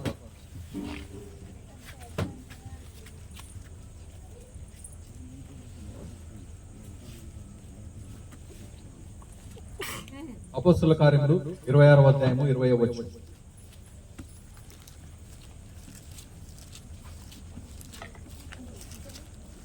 అపోస్తలుల కార్యములు 26వ అధ్యాయము 20వ వచనం. మొదట దమస్కులోని వారికిని యెరూషలేములోను యూదయా దేశమంతటను తరువాత అన్యజనులకును వారు మారు మనసు పొంది దేవుని తట్టు తిరిగి మారు మనసుకు తగిన క్రియలు చేయవలెనని ప్రకటించుచుంటిని. అమ్మ చాలా ప్రాముఖ్యమైన మాట. చాలా మంది దేవుని నమ్ముకుంటాం, మంచిదే. దేవుని విశ్వాసంలో ఉన్నామంటారు, మంచిదే. అయ్యా మేము ఇంతకుముందు చేసిన పాపాలు చేయడం లేదంటారు, మంచిదే. నువ్వు చెప్పుకుంటే సరిపోదు, నువ్వు చెప్పుకుంటే సరిపోదు. అయ్యా నేను ఇంతకుముందు అబద్ధాలు ఆడుతుంటే ఇప్పుడు అబద్ధాలు ఆడట్లా, మంచిదే. నేను ఇంతకుముందు పలానా పనికి మన పని చేస్తుంటే ఇప్పుడు చేయట్లా, మంచిదే. నీ సాక్ష్యం చెల్లుతుందా? సూటి ప్రశ్న. మీకు మీరు చెప్పుకునే సాక్ష్యం చెల్లుతుందా? ఎవరు చెప్పాలి మీ గురించి? ఎవరు చెప్పాలమ్మా? ఎవరైతే బాధితులు ఉన్నారో, ఎవరైతే మీ వల్ల బాధపడ్డారో, ఎవరైతే దానికి గురయ్యారో, మీ చెడు ప్రవర్తన కావచ్చు, మాట కావచ్చు, పని కావచ్చు, వాళ్ళు చెప్పాలన్నమాట. ఏమని? వీళ్ళు ఇంతకు ముందు ఇలా ఉండేవాళ్ళు, ఇప్పుడు అది సాక్ష్యం. మీరు ఆ పనులు చేస్తున్నామని తెలిసి చేయట్లేదని మీరు చెప్పుకుంటే ఏమవుతుంది? దొంగ సాక్ష్యం, అబద్ధ సాక్ష్యం. ఆ సాక్ష్యము మీతో బాధించబడిన వారే, మీ వారే, మీ ఇంట్లో వాళ్ళు కావచ్చు, బయట వాళ్ళు కావచ్చు, ఎవరన్నా వాళ్ళే ఆ మాట అన్నప్పుడు దేవుడు వింటాడా? దేవుడు నమ్ముతాడు. మీ సాక్ష్యం మంచి సాక్ష్యము, నిజమైన సాక్ష్యం అని దేవుడు ఒప్పుకుంటాడు? ఒప్పుకోడు. చాలా మందికి చాలా బలహీనతలు ఉంటాయి, వాటిని జయించలేరు. శారీరకంగా, ఆత్మీయంగా చాలా శోధనలకు గురవుతుంటారు.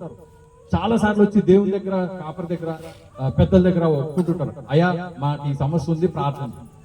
మాకు ఈ సమస్య ఆరోగ్యం బాగాలేదు, ప్రార్థన చేయండి. నాకు ఈ ఆర్థిక ఇబ్బంది ఉంది, ప్రార్థన చేయండి. ఇంట్లో ఈ సమస్యలు ఉన్నాయి, ప్రార్థన చేయండి. అంత బాగానే ఉంది, అన్ని బాగానే ఉన్నాయి. మీ కొరకు ప్రార్థన చేస్తుంటారు వాళ్ళు. అయినా ఇంట్లో శోధనలు పోవు, అనారోగ్య సమస్యలు బాగోవు, ఆర్థిక ఇబ్బందులు పోవు. అనేకమైన విషయాలు ప్రార్థించక ముందు ఎట్లున్నాయో ప్రార్థించిన తర్వాత కూడా అట్లా ఉంటాయి. దీనికి కారణం ఎవరు? వచ్చి ఏమంటారంటే, అయ్యా మేము ఎంతో మందికి ప్రార్థన చేయమని చెప్పాం, వాళ్ళు ప్రార్థన చేస్తున్నారో లేదో, వాళ్ళ ప్రార్థనలు దేవుడు ఎందుకు వినట్లేదు. ఆ మాట అంటానికి సిగ్గుండదు. నువ్వు చేస్తే వినడా? ఎదుటోళ్ళు చేస్తేనే వింటాడా దేవుడు? కాదు. ఎవరు ప్రార్థన చేసినా వింటాడు. కానీ జాగ్రత్త గమనించండి, వినండి.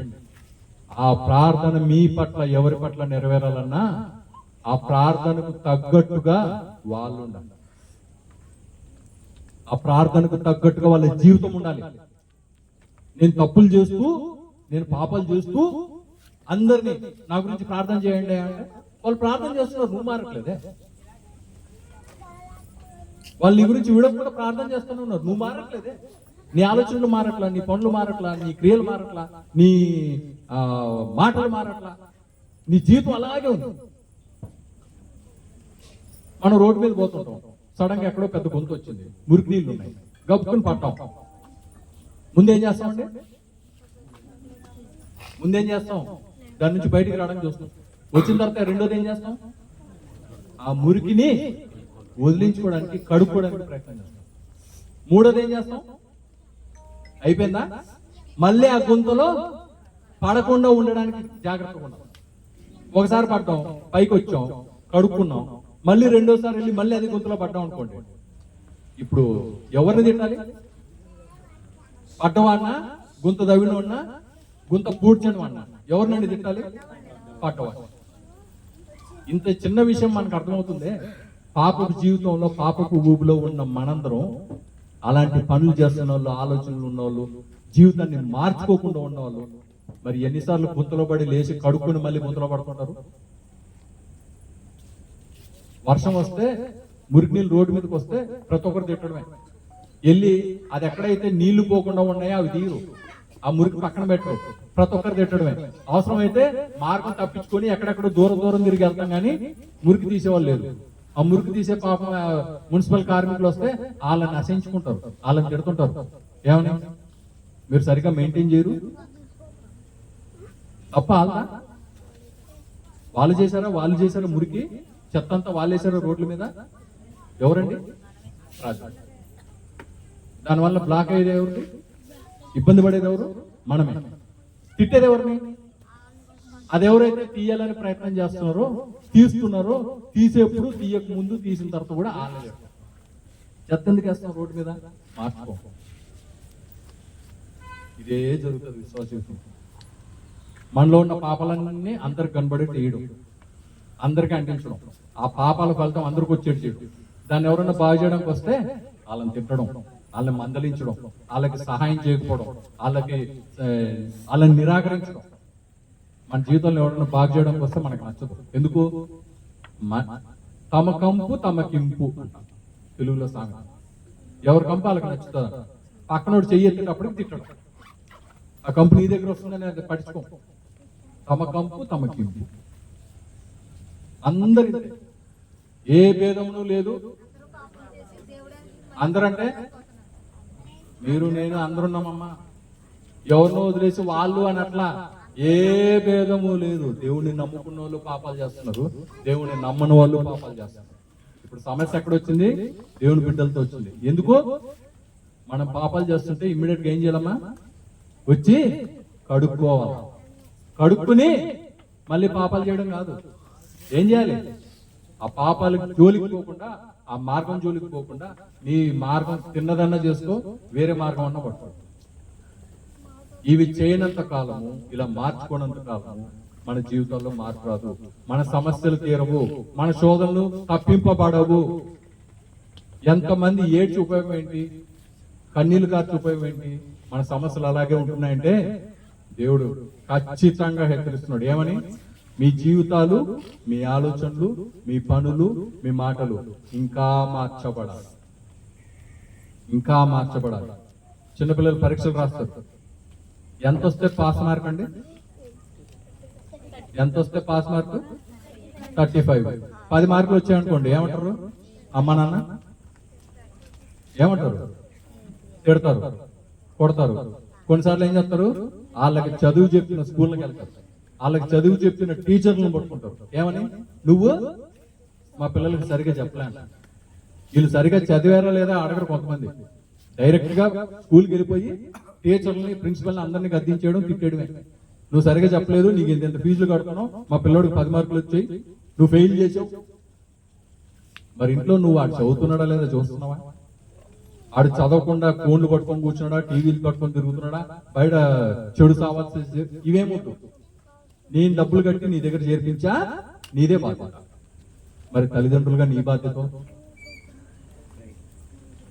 గమనించండి. విశ్వాసులందరికీ ఇదే ప్రశ్న. మీ ఇళ్లలో మీకు సంబంధించి మీ బాధ్యతలు ఏంటి? మీ బాధ్యత ఏముండదా? ఎవరు వాళ్ళు ఇష్టం వచ్చినట్టు బతుకుంటూ వదిలేయడమేనా? వచ్చి ప్రార్థించుకుంటే చాలనుకుంటారా? మీరు సరి చేయాల్సిన అవసరం ఉండదా? మీ పిల్లలు కావచ్చు, మీ భర్తలు కావచ్చు, మీ భార్యలు కావచ్చు, మీ అమ్మ నాన్న కావచ్చు, మీ తోబుట్టువులు కావచ్చు, ఎవరన్నా కావచ్చు, వాళ్ళు ఇష్టం వచ్చినట్టు జీవిస్తుంటే ప్రార్థన చేస్తే సరిపోదప్ప. క్రియలేవి? మారు మనస్సుకి తగిన క్రియలు. మనం ఏదో పాపం చేస్తూ మన ఇంట్లో వాళ్ళని ఆవి చేయొద్దు, తప్పుడు మాటలు మాట్లాడుతూ, తప్పుడు పనులు చేయొద్దు అంటే వాళ్ళు ఏమంటారు? నువ్వెందుకు చేస్తున్నావు అంటారు. మనం వాళ్ళకి చెప్పాలంటే ముందు మనం చేయకుండా ఉండాలి. అప్పుడేమవుతుంది? నువ్వు చెప్పే మాటకు విలువ ఉంటుంది, నువ్వు చెప్పే మాట పాటించాలంట. ఇవి చేయనప్పుడు మనము ఎంతసేపు చెప్పే వాళ్ళముగా ఉంటాం కానీ చేసే వాళ్ళముగా ఉండమంటే, మనుషులమైన మనమే ఇలా ఉంటే దేవుడు ఎందుకు మీ మాట వింటాడు? మీ ప్రార్థన వింటాడు? వినాడు. దేవుణ్ణి నిందించకూడదు, దేవుణ్ణి ప్రశ్నించకూడదు. దేవ నా జీవితం ఇంకెందుకు మారలా, దేవ నా జీవితం ఇంకా ఇలాగే ఎందుకు ఉంది, దేవ నా సమస్య ఇంకెందుకు తీరట్లా, ఎందుకు తీరుతుంది? నీళ్ళు మార్పు ఉండదు. ఏవి చేయొద్దన్నావు అవి చేసి, ఏవి చెయ్యమన్నావు అవి చెయ్యకుండా ఎంతసేపు ప్రార్థించి, ఎంతసేపు ఏడ్చి గోజాడి మీ సమస్యలు ఎట్లా తీరుతాయి, మీ శోధనలు ఎట్లా తీరుతాయి? బయట చేస్తున్న ఆచారాలు, బయట ఎంతో మంది పాటిస్తున్న ఆచారాలు మనం ఇళ్లలో పాటిస్తూ ఉంటాం. అవి చేయకూడదని మనకు తెలుసు. వాళ్ళని బట్టి చేయకపోతే ఏమంటారో, వాళ్ళతో కలిసి ఉండకపోతే ఏమంటారో అని వాటిని చేస్తాం. అవి చేయకూడదని దేవుడు క్లియర్ గా నీతో, నాతో, అందరితో చెప్పాడు కదా. వాటిని ఎందుకు చేయడు?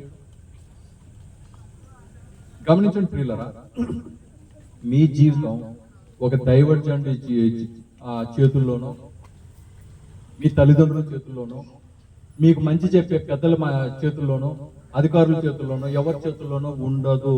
మీ జీవితం మీ చేతుల్లోనే ఉంటుంది. మీరు బాగు చేసుకోవాలన్నా పాడు చేసుకోవాలన్నా దానికి బాధ్యులు మీరే, ఎవరికి వారే. విన్నారా? బాగుపడ్డాడు. విని మార్చుకున్నామా? మనం బాగుపడ్డాం. ఎంత చెప్పినా వినకపోతే సామెతలు ఏముంది? అలాంటి వాడు మరీ హఠాత్తుగా నాశనం అవుతాడు. అప్పుడు ఏడ్చి బాధపడి ఉపయోగం ఏంటి? మీ తల్లిదండ్రులు కావచ్చు, మీ పిల్లలు కావచ్చు, మీ తోబుట్టువులు కావచ్చు, మీ భార్యలు కావచ్చు, మీ భర్తలు కావచ్చు, ఎవరన్నా కావచ్చు, అయ్యా అమ్మ మంచి కోరి ఏదన్నా చెప్తుంటే దేవుని వాక్యాలు చూపించి చెప్తున్నప్పుడు వినండి. వాళ్ళని బట్టి దేవుడు కొన్నిసార్లు కొన్ని సమయాలు, ఇదిగో వీళ్ళు ప్రార్థన చేస్తున్నారు కదా, ఇంకా కొద్దిసేపు ఆగుదాం, ఇంకా కొన్ని రోజులు ఆగుదాం, వీళ్ళని తీసేయద్దు, వీళ్ళని కష్టపెట్టద్దు, వీళ్ళని శోధనకు ఇంకా ఎక్కువ గురి కానియద్దని దేవుడు ఆగుతున్నాడేమో. మనలో మార్పు లేనంత వరకు, మన వాళ్ళలో మార్పు లేనంత వరకు మన సమస్యలు కొన్నిసార్లు దేవుడు తీర్చడు. చాలా జాగ్రత్తగా ఉండాలి ఈ విషయాలు. ఇంకొక మాట చూడండి, లూకా సువార్త 16వ అధ్యాయం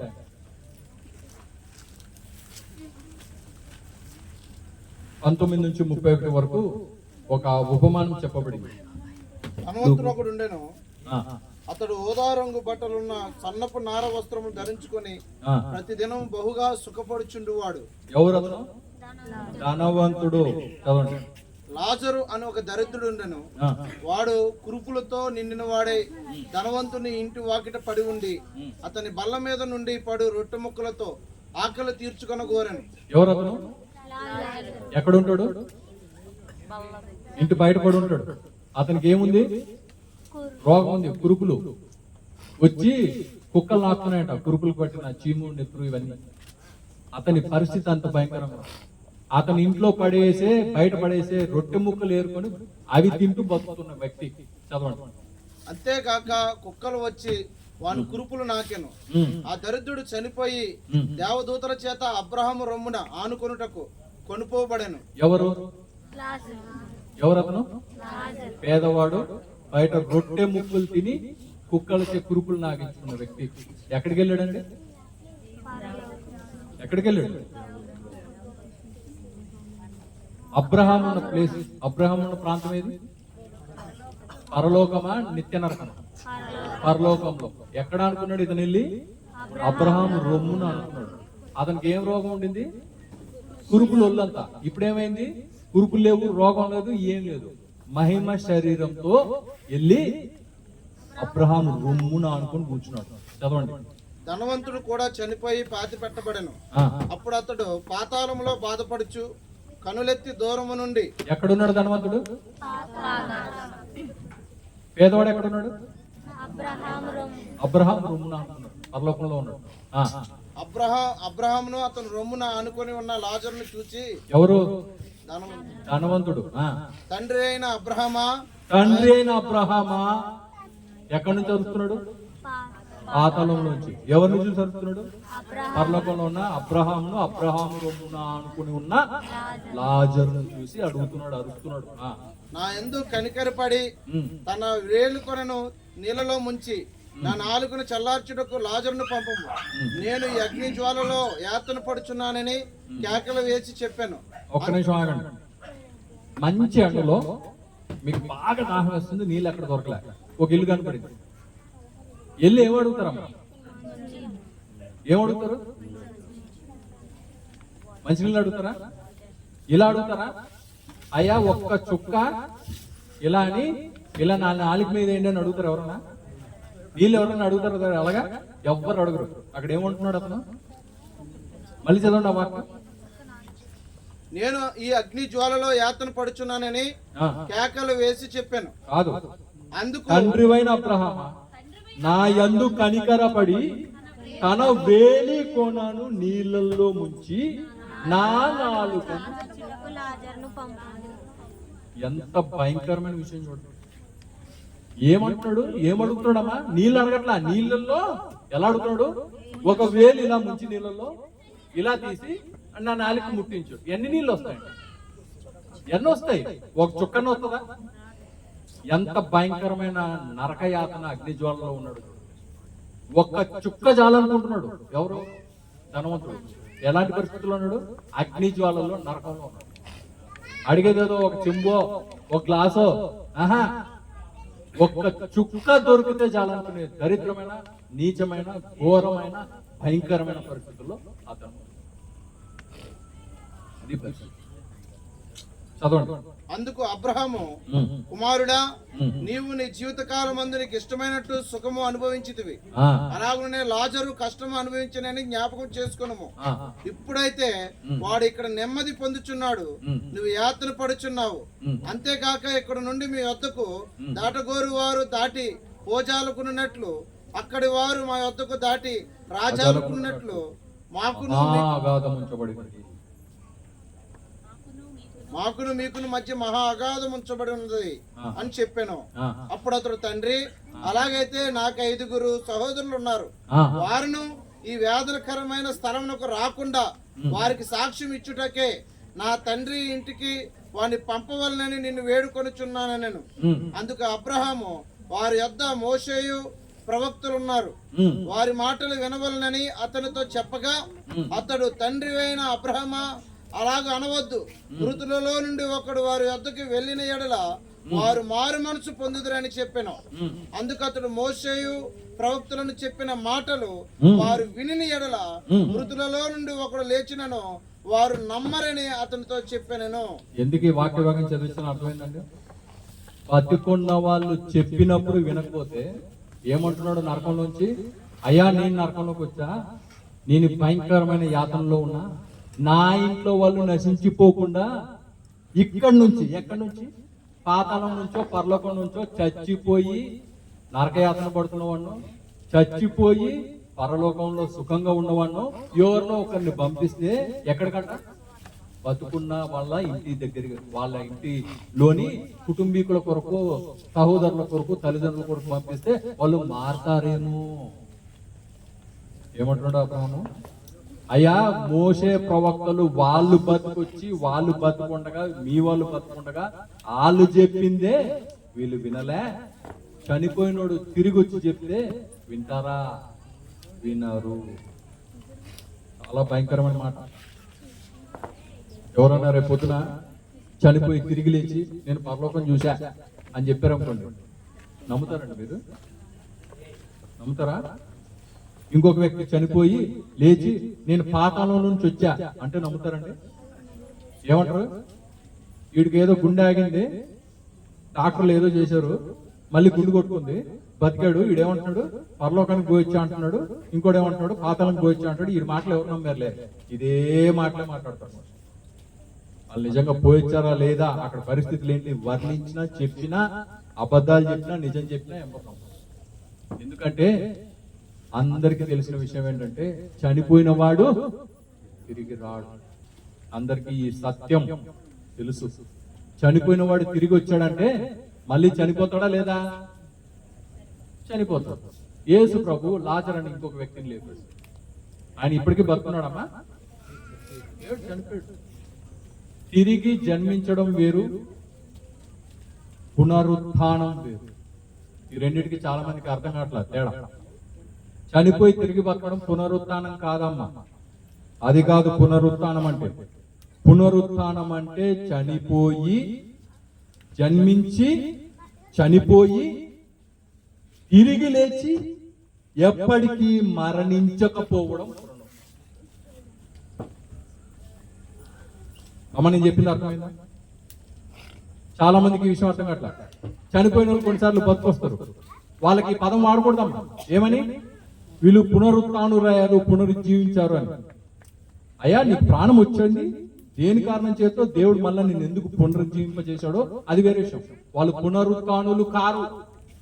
పునరుత్థానం అంటే పుట్టి, చనిపోయి, మళ్ళీ తిరిగి పుట్టి, మళ్ళీ తిరిగి జీవించి ఎప్పటికీ చనిపోకుండా ఉండడం. అది చేసింది క్రీస్తు ప్రభు ఒక్కడే. ప్రపంచంలో ఎవ్వరికి మరణం మీద అధికారం లేదు. ఎవరినైనా దేవుడు అనాలంటే, ఎవరైనా దేవుడు అయ్యాడంటే మరణం మీద అధికారం ఉన్నవాడే. మరణం మీద అధికారం లేనివాడు దేవుడు కాడు. చనిపోయి తిరిగి బతకలేనప్పుడు, తిరిగి బతికి తిరిగి చనిపోయినప్పుడు అది మరణం మీద అధికారం ఉన్నట్టు కాదు. క్రీస్తు ప్రభు ఒక్కడే మొట్టమొదటిసారి ఆయన పుట్టాడు, చనిపోయాడు, తిరిగి లేచాడు, తిరిగి మరణం అవ్వలే. అది పునరుద్ధరణ. ఆ తిరిగి మరణం అవ్వలేని, మరణము కాని దేవుని నమ్మారు కాబట్టి అదే నిరీక్షణ మీకు నాకు అందరు. ఏమని? మనం కూడా పుట్టాం, బతికాం, చచ్చిపోతాం, తిరిగి లేస్తాం. అప్పుడు తిరిగి మరణమా, ఎప్పటికీ మరణం లేకుండా ఉండడమా? అదే ఈ విశ్వాస జీవితంలో నీ ముందు నా ముందు ఉంచబడిన ప్రశ్న. మనం చచ్చిపోయే వరకు మనం గడిపే జీవితం అంతా కూడా ఇదిగో ఈ నిరీక్షణ కొరకే. చనిపోయిన తర్వాత నువ్వు తిరిగి లేచి మరణం అవుతావా? అది రెండవ మరణం, నిత్య నరకం. తిరిగి లేచి ఎప్పటికీ మరణం అవ్వకుండా ఉంటావా? అది నిత్య జీవం, పరలోకవాసం. ప్రతి విశ్వాసి ముందు ఇదే ప్రశ్న, ప్రతి అవిశ్వాసి ముందు ఇదే ప్రశ్న. ఇంకొక వాక్యం చదవండి.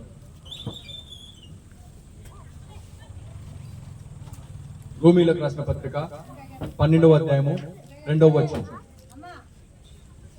రోమీయులకు రాసిన పత్రిక 12వ అధ్యాయము 2వ వచనం. మీరు ఈ లోక మర్యాదను అనుసరింపక జాగ్రత్తగా వినండమ్మా.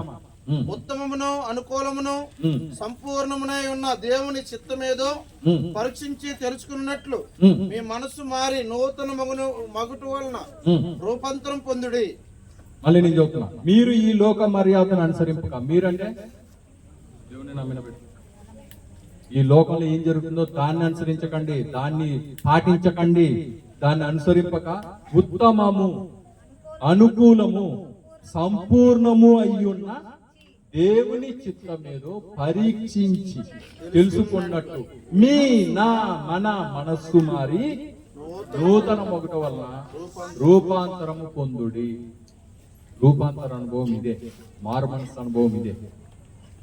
మారు మనసు అంటే ఒకసారి మనసు మార్చుకొని మళ్ళీ మళ్ళీ మళ్ళీ మళ్ళీ మళ్ళీ మార్చుకుని ఉండడం మారు మనసు కాదు.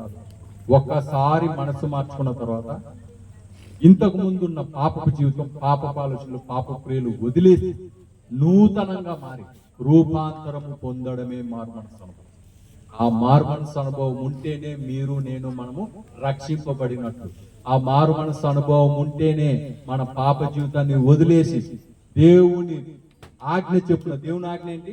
మారు మనసు పొందడం అనేది దేవుని ఆజ్ఞ. ఇందాక నేర్చుకున్నాం. ఆ దేవుని ఆజ్ఞ చొప్పున మారు మనసుకు తగిన క్రియలు చేయాలని కూడా ఇందాక వాక్యం చెప్పింది. దాని చొప్పున నడుచుకుంటేనే నీకు నాకు మనకు పరలోక వాసము.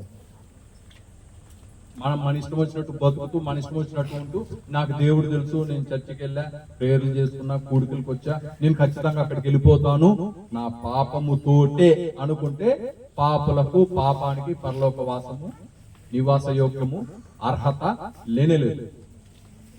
ఎందుకు? దేవుడు పరిశుద్ధుడు కనుక మీరును నేను అందరును పరిశుద్ధులై ఉండవలేదు. మనం ఎప్పుడైతే పాపం చేస్తూ పరిశుద్ధత దగ్గరికి, పరిశుద్ధుని దగ్గరికి వెళ్తామంటే మనకు అసలు అర్హత లేదు, రాని కూడా దేవుడు గేట్ దగ్గర కూడా రాను. ఈరోజు మీరు నేను వింటున్న వాక్యం వింటున్న ప్రతి బిడ్డ ఈరోజు మీ ముందుంచబడిన ప్రశ్నకు మీరు సమాధానం ఎత్తి మీరు దేవునితో తీర్మానం చేస్తున్నారు. ఎంతకాలమైనా ఇలాగే ఉంటామా? ఎంతకాలమైనా మన సమస్యలు, మన పాపాలతో పోరాడుతూనే ఉంటామా? వాటన్నిటిని వదిలిపెట్టి మనము రూపాంతరము, మారు మనసు పొందాలనేది దేవుని ఆజ్ఞని ఎరిగి దానికి తగ్గట్టుగా జీవిస్తాం. మన ఇళ్లలో సమస్యలున్నా ఆ సమస్యలు పోవాలన్నా, మన ఇళ్లలో శోధనలున్నా ఆ శోధనలు పోవాలన్నా, ఏం జరగాలన్నా, మీకు మంచి జరగాలన్నా, మీ పరిస్థితులు మారాలన్నా ముందు మనతో పాటు ఉన్న పాపాన్ని వదిలేయాలి. మనం చేస్తున్న పాపాన్ని మానేయాలి. అవి తిరిగి చేయకుండా ఉండాలి. ఆ తీర్మానం తీసుకున్న రోజే, ఆ తీర్మానం తీసుకుని దానికి కట్టుబడి ఉన్నప్పుడే మీ జీవితాల్లో మార్పు వస్తుంది, మీ కుటుంబాల్లో మార్పు వస్తుంది. అంతవరకు ఎంత ఏడ్చి నెత్తి కొట్టుకొని గోజాడినా, కింద మీద పడి పొరిలినా దేవుడు కొన్నిసార్లు మన జీవితాల్లో, మన కుటుంబాల్లో ఎటువంటి మార్పు రానివ్వడు. ఎందుకంటే మనం ఇంకా మారాల్సింది ఉంది. మన కుటుంబాల్లో, మన సంఘాల్లో, విశ్వాస జీవితంలో మనం ఇంకా నేర్చుకోవాల్సింది, ఆచరించాల్సింది, పాటించాల్సింది. ఇది ఉన్నప్పుడే, ఇలాగా కంప్లీట్ గా మారినప్పుడే, మళ్ళీ పాప జీవితంలోకి, రోత జీవితంలోకి, పాత జీవితంలోకి పోకుండా ఉన్నప్పుడే మీలో సమూలమైన మార్పు. ఇందాక చూసాం ధనవంతుడు లాజర్ కథ. ధనం సంపాదించడానికి ప్రతిరోజు వేరుగా దాని వెనకాల పడుతూనే ఉంటాం. డబ్బులు కావాలి, డబ్బులు కావాలి, డబ్బులు కావాలి. డబ్బులు వస్తాయి, దాంతో పాటు సుఖాలు వస్తాయి, సుఖాలతో పాటు వ్యాధులు వస్తాయి, వ్యాధులతో పాటు పాపాలు వస్తాయి. వీటన్నిటితో పాటు మీరు కోల్పోయింది ఏంటి? దేవుణ్ణి, విశ్వాస జీవితాన్ని, దేవుడికి దూరం అయిపోతారు. మీరు కోరుకోవాల్సింది సుఖము, డబ్బులు, వ్యాధులు, పాపాలు కాదు. మీకేం కావాలో అవి అడగండి. మీ జీవితానికి కావాల్సినవి, మీకు కావాల్సినవన్నీ దేవుడు సమృద్ధికి ఇస్తాడు. కానీ అవి కోరుకుని అవి ఇస్తున్న దేవుణ్ణి పక్కన పెట్టకూడదు. అవి కోరుకుని ఇస్తున్న దేవుణ్ణి మర్చిపోకూడదు. అవి వచ్చిన తర్వాత దేవుడు ఎవరు అని అనకూడదు. ఇవన్నీ ఎరిగి గుర్తించి మన జీవితాన్ని చక్కదిద్దుకుంటే మీ పరిస్థితులు మారుతాయి, మీ జీవితాలు మారుతాయి, మీ కుటుంబాలు మారుతాయి. దేవుని నిందించడానికి, ప్రశ్నించడానికి భూమి మీద పుట్టిన ఎవరికి అధికారం లేదు. ఎందుకు? ఆయన చెప్పినట్టు, ఆయన ఉండమన్నట్టు మనం ఉండం. ఈ సమస్యలు తీరాలన్నా, శోధనలు తీరాలన్నా, మన జీవితాలు బాగుపడాలన్నా, మన కుటుంబాలు బాగుపడాలన్నా, ఈరోజు మీరు విన్న వాక్యాన్ని దృష్టిలో పెట్టుకుని మీ జీవితాన్ని, మీ విశ్వాసాన్ని, మీ ప్రార్థనలు ఏమేం మార్చుకోవాలో మార్చుకోండి. ఎలా జీవించాలో అలా జీవించండి. ఇంకా మీకు దేవుడికి మధ్యలో ఉన్న ఏదన్నా పాపము, పనికిమాలిన ఆలోచన, పనికిమాలిన క్రియలు అడ్డంగా ఉన్నాయేమో అవి మీకే తెలుసు. మీరే ఆలోచించి వాటిని దూరం చేసుకోండి, వాటి నుంచి తప్పించుకోండి, వాటి జోలికి వెళ్ళకండి. మీకే తెలుసు. మీరు దేవుడిని నమ్ముకున్న తర్వాత విశ్వాస జీవితంలో ఎలా ఉండాలనేది మీకు తెలుసు. దానికి తగ్గట్టుగా జీవించడానికి ప్రయత్నం చేయండి. దేవుడు మన వినికిడిలో ఈ వాక్యాన్ని, దేవుని మర్మాలను ఆశీర్వదించి బలపరచునుగాక. ఆమేన్. ప్రార్థించుకుందాం. అందరూ తలలు వంచి ప్రార్థనలు ఏకీభవించండి. అటు ఇటు చూడకండి, ఎవరు మాట్లాడకండి, ప్రార్థనలో ఏకీభవించండి. ఘనమైన తండ్రి, వందనాలు, స్తుతులు, స్తోత్రాలు. ఈ సాయంకాల సమయంలో ప్రభా, మీరు మాకు ఇచ్చిన హెచ్చరికలను బట్టి, మీ వాక్యములను బట్టి ప్రభా, మేము ఏ విధంగా మారుమనసు పొందాలో, మారుమనసు పొందిన తర్వాత ఏ విధంగా జీవించాలో మీరు మాకు తెలియజేసినందుకు వందనాలు, స్తుతులు, స్తోత్రాలు. విన్న బిడ్డలందరినీ మీ సన్నిధిలో ఎత్తిపడుతూ జ్ఞాపకం చేసుకోమని వేడుకుంటున్నాను ప్రభా. మేమందరం పాపలమే, ఎవరు నీతిమంతులం కాదు. ఏ భేదం లేదు, అందరం పాపం చేసిన వాళ్ళమే. మా పాపములు మీ నుంచి మమ్మల్ని దూరం చేస్తున్నాయన్న విషయాన్ని మేము ఎరిగిన వాళ్ళమే ప్రభా. మా పాపం దయతో మన్నించమని, క్షమించమని వేడుకుంటున్నాం. మా జీవితాల్లో మీరు ఇస్తున్న ఆశీర్వాదాలు ఎందుకు పొందలేకపోతున్నామో, మా శోధనలు, కష్టాలు ఎందుకు ఇంకా దూరం అవ్వట్లేదో మేము గుర్తిరిగాం. మావి నూతనంగా రూపాంతరం పొందే జీవితాలుగా మమ్మల్ని చేయమని వేడుకుంటున్నాం. మాకు సహాయం చేయండి. మా పాపములను దయతో తొలగించి ప్రభా, రూపాంతర అనుభవం, మారు మనసు అనుభవం ఇచ్చి ఆ పాపపు రోత జీవితంలో తిరిగి ప్రవేశింపకుండా మమ్మల్ని అడ్డుకోమని, మీ మార్గంలో నడిపించమని వేడుకుంటున్నాం. ఇక్కడ ఉన్న బిడ్డలు, వారి కుటుంబాలను, సంఘమంతటిని మీ సన్నిధిలో ఎత్తిపడుతున్నాం. వారి అవసరాలు నాకు తెలియదు కానీ ప్రభా, అన్ని ఎరిగిన దేవుడు, అన్ని సమృద్ధిగా ఇచ్చే దేవుడు ప్రభా. వాళ్ళు ఆశించినవి, వాళ్ళకి కావలసినవి ఇచ్చి దీవించి నడిపించమని వేడుకుంటున్నాం. ఎవరెవరి వ్యక్తిగత జీవితాల్లో, కుటుంబ జీవితాల్లో ఏ ఏ సమస్యలు ఉన్నాయో వాటన్నిటిని మీ సన్నిధిలో ఎత్తిపడుతున్నాం. తీర్చమని వేడుకుంటున్నాం. దానికి అడ్డుగా ఉన్న పాపాలను తొలగించి కడిగివేసి నీతిమంతులుగా మార్చమని, మా జీవితాలను ఆ విధంగా చక్కదిద్దుకుంటూ సమయంలో అవకాశం ఇచ్చినందుకు స్తుతులు, స్తోత్రాలు చెల్లించుకుంటున్నాం. ఇక్కడున్న బిడ్డలందరినీ, వాక్యం విన్న బిడ్డలందరినీ, వారి కుటుంబాలను, సంఘమును, దైవజనులను ఆశీర్వదించి నడిపించమని ప్రభు యేసుక్రీస్తు పరిశుద్ధ నామమును అడిగి వేడుకొని పొందుకున్నాం తండ్రి. ఆమేన్. దేవుని స్తోత్రం, హల్లెలూయా. అందరూ చెప్పకూడదు. ఈ సమయంలో మరి మంచి వర్తమానాన్ని అయ్యగారు అందించారు. సంతోషం. మరి సమయంలో మరి మన మధ్యలోనికి డాక్టర్ మాసావారు ముందుకు వచ్చి అయ్యగారి యొక్క కుటుంబం కొరకు ప్రార్థన చేసిన తర్వాత పుట్టినరోజు వేడుకుంది. అది జరిపించుకుందాం. మరి అయ్య గారి కొరకు ప్రార్థన చేయాలని మా ఆత్మీయ నడిపింపు మమ్మల్ని ఎంతగానో ప్రేమిస్తూ వారు మా మధ్యలో ఉన్నారు. అమ్మగారు అయ్యగారు కూడాను. మరి అయ్యగారి యొక్క పరిచర్య కొరకు వారు డెడికేషన్ చేసుకున్న జీవితం కొరకు ఇంకా మరి అనేక ప్రాంతాల్లో తిరిగి మంచిగా మరి వారు వాడబడేటట్టు మరి అయ్యగారు ప్రార్థన చేయాలని ప్రభుపేట మనం చేసుకుంటున్నాము.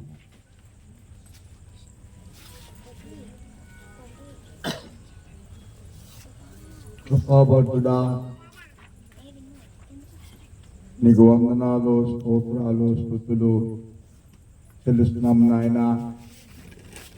ఇంతవరకు ఆయన శ్రీనివాస దత్తయ్య గారిని మారు మనసు గురించి ప్రభువా 17 విషయాలు దేవానికి స్తోత్రాలు మాతో వివరించే తండ్రి, నీకు స్తోత్రాలు. విన్న మాటలు నేను పుట్టుకుని